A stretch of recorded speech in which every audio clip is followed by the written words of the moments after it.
نعمة الله رجل، هذا الرجل رجل تركي لكنه يحب الإسلام ويحب الدعوة إلى الله عز وجل. هذا الرجل أنا أعتبره اليوم آية من آيات الله في الكون. أقول لكم قصته.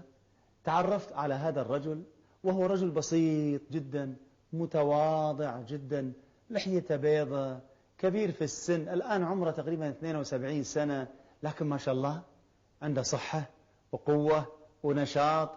هذا الرجل سافر أكثر من 200 دولة في العالم. لماذا؟ هو يقول، أنا سألته قلت له لماذا؟ يقول حتى أنشر الإسلام.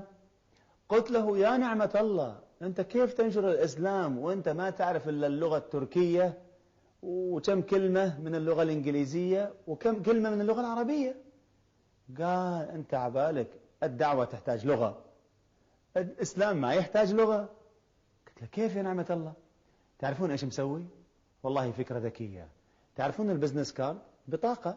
يعني أنا الآن لما أتعرف عليكم تتعرفون علي، أعطيكم كرتي وتعطوني كرتكم. هو إيش عامل نعمة الله؟ الكرت، هو قال لي إيش فلسفة الكرت؟ قلت له الكرت إني أعرفك بنفسي. قال ممتاز، أنا عملت كرت للإسلام. قلت له كيف يعني؟ قال عملت كرت وكتبت على هذا الكرت أشهد أن لا إله إلا الله وأشهد أن محمدا رسول الله ب7 لغات: إنجليزي، فرنسي، أسباني، صيني، هندي، عربي. يقول ب7 لغات.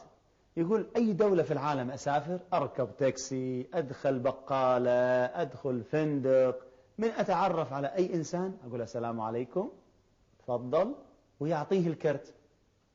والكرت بلغته. يقول أنا خلص، أنا بلغت الإسلام، الباقي عليه. أنا بلغت أشهد أن لا إله إلا الله وأشهد أن محمد. حقيقة قصته عجيبة. أسلم على إيد نعمة الله هذا أكثر من 3000 شخص في العالم. قصته عجيبة. قلت له يا نعمة الله قل لي واحدة من القصص. قال في يوم من الأيام كنت في كوريا وكنت خارج من الفندق وإذا ب4 كوريين على الشارع، فرحت لهم سلام عليكم، تفضل، عطى الكرت، سلام عليكم الثاني، عطى الكرت. فالكوريين يقولون له إيش هذا؟ كان يقول لهم طبعا بلغته هو، يعني بالتركي يتكلم، يقول لهم إسلام إسلام، أشهد أن لا إله إلا الله وأشهد أن. كان يقول حق الأول قول أشهد أن لا إله إلا الله. كان يقول الكوري أشهد أن لا إله إلا الله وأشهد أن رسول الله. كان يقول نعمة الله حق الأول أبو بكر. كان يقول حق الثاني قول أشهد أن لا إله إلا الله. كان يقولها. كان يقول لا أنت عمر، لا قام يسميهم بعد. قال حق الثالث أنت عثمان، وقال حق الرابع علي بن طالب. يقول لي نعمة الله ويمر على القصة 20 سنة. في ذاك اليوم وأنا في صحن مكة في الحرم أصلي، وإذا ب2 كوريين جايين يسلمون علي ويحتضنوني ويبكون. يقول والله إني ما عرفتهم. قلت لهم منو أنتوا؟ كان يقول الأول أنا أبو بكر. يقول كان يقول حق الثاني وأنت من؟ قال لا أنا عمر.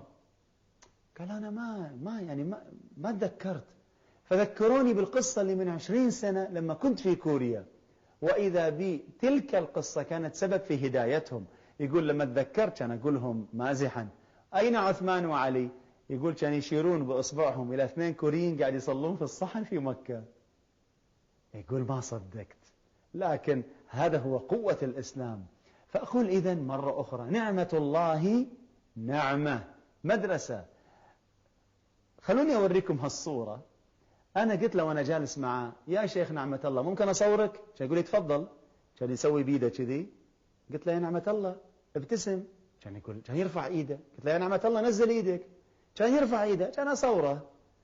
قلت له يا نعمة الله أنت ليش رفعت إيدك؟ كان يقول لي أبو محمد. نعم. قال لي أنت لما واحد بيصورك شو تسوي؟ كان أسوي له كذي. قلت له ابتسم. قلت له قال لي لأنك تحب أن تبين أجمل شيء، أجمل لحظة عندك وهي الابتسامة، ليس كذلك؟ قلت نعم. قال أما أنا فأحب أن أبين أجمل لحظة عندي وهو الدعاء. نقطة ومن أول السطر.